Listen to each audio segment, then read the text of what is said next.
Hello everyone, and welcome to another LazyDude99 review. Now, in this particular review, I'm going to review another single issue comic. And I'm going to go through the whole story and pick out the things that make it, in my mind, extremely bad. And so, without further delay, let's jump right into X Campus number 1. Lasers, 'cause I like sci-fi. Dude is 'cause I am a rat guy. 99 is 'cause I like Wayne Gretzky. That's why I'm LazyDude99.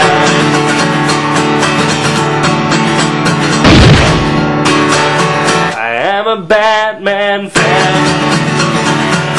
and I'm a Canadian man. I do top 10 lists,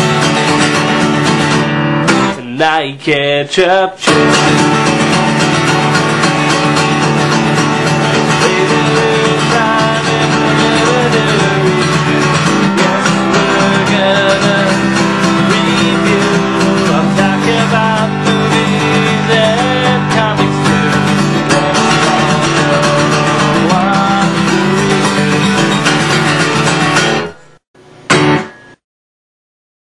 Alright, so the cover of this, I guess is alright. I mean, the art isn't horrendous, but I mean, really, Wolverine is the only one in the cover that looks cool. I mean, I know it's trying to show you all the different powers that all these characters have, but some of them just look stupid. I mean, look at Beast and Rogue. She just has one glove off with her hand, like... And Beast is jumping. Yay. So the story starts out simple enough. It starts in a police station where an officer is questioning Anna Marie, who is of course Rogue. But this is before all of that stuff. He is questioning her because her boyfriend Cody is in a coma and nobody knows why. Of course it is because she kissed him and her powers kicked in and, you know, she absorbed his life force and he put him in a coma. And I buy that. That makes perfect sense. It's basically, yeah, it's her origin. The only thing I don't really buy is why the police officer, why is he questioning her over in a coma? I mean, I know she did do it, but the cop doesn't know that she has powers, and mutants in this comic book don't seem to be very well known yet. So why is he really questioning this girl over in a coma? Why is he suspicious about her? Anyway, her aunt comes to pick her up, and they drive home. Whoa! Why does Rogue's aunt look like a zombie? And not just in this shot, but every second shot we see of her, she looks like a zombie. Brains! So we see Anna is very upset about what just happened. I've had enough of all these fine people of Cataclysm County. I don't want to see anyone anymore. I don't want to kiss anyone anymore. And I don't want to touch anyone anymore. So in all her anger, she decides to put on a pair of gloves. That's it. I mean, okay, but, you know, when you look at the movie X-Men, the X-Men movie, she covers herself so much that only her face is really showing. And then she just puts on a pair of gloves. That doesn't seem like she's really upset about what she's just done, just making sure she's a little careful. So the next day, a lady comes to offer her a scholarship at the Worthington Foundation and tells her it's a special school for gifted youngsters. Anna then says, "Then you came to the wrong place. Jenny Kincaid lives on the next farm along. She is a great on the banjo." But then the woman says, "No, Anna. You're the one I was looking for." Our next shot is at the Worthington Foundation, where Warren Worthington II is about to give a speech. Now, don't expect too much. Making speeches just isn't my job. We might get our first shot of Logan, who says, "That's what he always says." Someone may mutter that this is what I always say, and they wouldn't be wrong, but this time I'll try to be cool. That's also what he always says. Cyclops then shushes him. Shh. Funny? After that, Logan goes and tells Cyclops that if he ever shushes him again, he will cut off his finger. Okay, I just want to address the fact that everyone in this story is a teenager. I mean, why? I mean, it's not like it's new or anything. If you look at the TV show X-Men Evolution, most of their characters were all teenagers, too. However, why is Wolverine a teenager? I mean, on the cover, he already has his adamantium claws, so does it mean he's already been to Weapon X? Not really explained. And also, why is X Campus? Why did the writer want to change how the X-Men came to be so much? Anyway, we see some other characters like Sebastian Shaw and Emma Frost, and our next scene is with Magneto and someone else called Mesmero. I have no idea who this guy is or why he is green. I don't even know his powers. All I know is what I can gather is that he seems to have some sort of mind control, and that he can control people. Anyway, I just hate how Magneto looks in this scene. I never really envisioned him in a suit and tie. I mean, in comics, I figured if he wasn't in the uniform, he was in a trench coat or something more cool and menacing. Here he just looks like an old crabby old businessman, because Worthington seems to be slipping out of Mesmero's control. And whoa, what is with Mesmero's eye in that shot? I guess this is another of the zombie effect moments. After that, we meet Iceman and Beast, and I'm okay with Iceman's design, but what did they do to Beast? I mean, I am not a fan of Beast myself, but with just one look at him, I can tell that he's done completely wrong. In comics, he was an athletic intellect. Here, he's just a fat nerd. But it's not only the characters that this story doesn't get right, it's also the mutation itself. You see, the story shows that many of the children are starting to develop mutations. Show signs like Iceman ices the bed, Cyclops' eyes are starting to turn red. But he has red shades beforehand. Well, that does not make a whole lot of sense. But my point is that the way mutations work in the X-Men universe, that around your teenage years, during a time of extreme duress or extreme conditions, the powers surface all at once. It doesn't take a matter of time in order to do it. Anyway, in biology class, which is being taught by Professor Xavier and Jean Grey, wait a minute! Okay, the professor and Magneto both teach at the same school? Well, then why did Professor let Magneto run the place? I mean, he's not doing anything really but, well, working for him. And why would Magneto let Professor Xavier at the school? Do they not really know each other in this continuity? But the professor is the most powerful telepath on Earth, and he isn't doing anything. Surely he'd be able to release Mr. Worthington from the control of this guy, or do something. Magneto's not even wearing his helmet, so, do something, and he's not doing anything.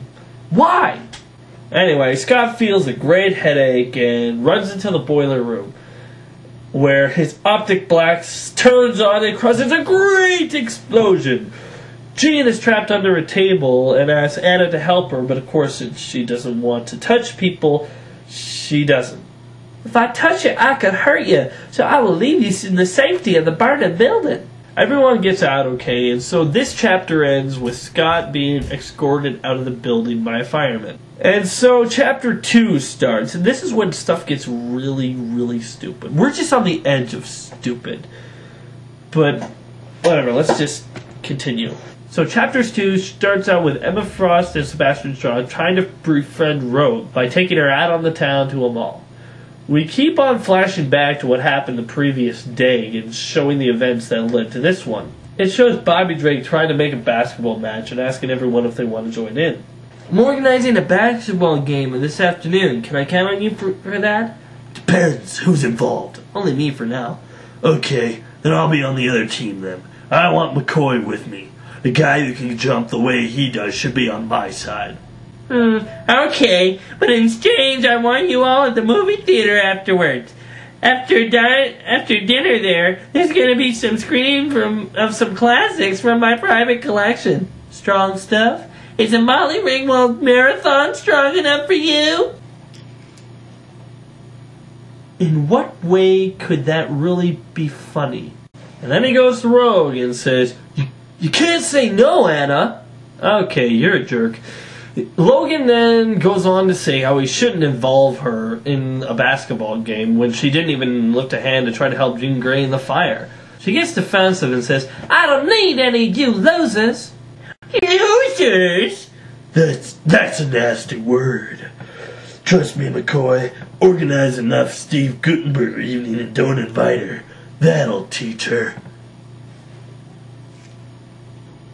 Who on earth ever thought that Wolverine would ever say any of those words? I did. Shut up! Okay. Then we get a scene of Magneto talking to Shaw and Frost and telling them to befriend Rogue.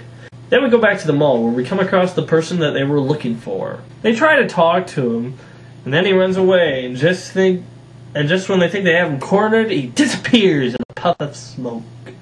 He disappeared! How the heck did he do that? He can teleport. Saberno never makes mistakes. Saberno. I have a bad feeling about this. So they get outside, and they reveal to Amber that they are superhuman, and so is she. And then she proclaims, You are superior! Anyway, they get into the car and drive to try to take him down. You're going a little bit too fast, Sebastian. Remember, we don't want to hurt him. Come on, I just want to scare him a little bit. But then Anna yells, No! And grabs the wheel and turns the car right into him. I mean, that's what it looks like. The car is going straight. Then she grabs the wheel and the car turns into him. Oh, a nice continuity in the art here. And the scene where this scene she's grabbing the wheel, and the next scene there she's not. Very, very sloppy. Anyway, the car crashes into the tree. Then Magneto shows up. And I asked them who he really is, and he says, A man with a dream. Anna, the Worthington Foundation gathers many promising young people. And then there's you. Ow, that is hurtful.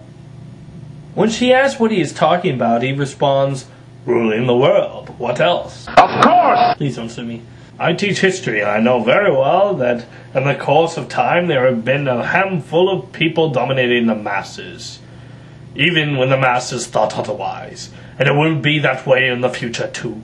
The Foundation will create a superhuman elite, and you will play a great role in my project. Then he just keeps on talking for a while, putting the car back together, which reminds me a lot of the scene in Green Lantern Secret Origins. And then he finishes his speech off with, We'll rule tomorrow's world, thanks to a silent revolution which nobody will be able to stop. We are the dominating species, Anna. Will you join us? Okay, this speech is nothing like how Magneto acts or talks.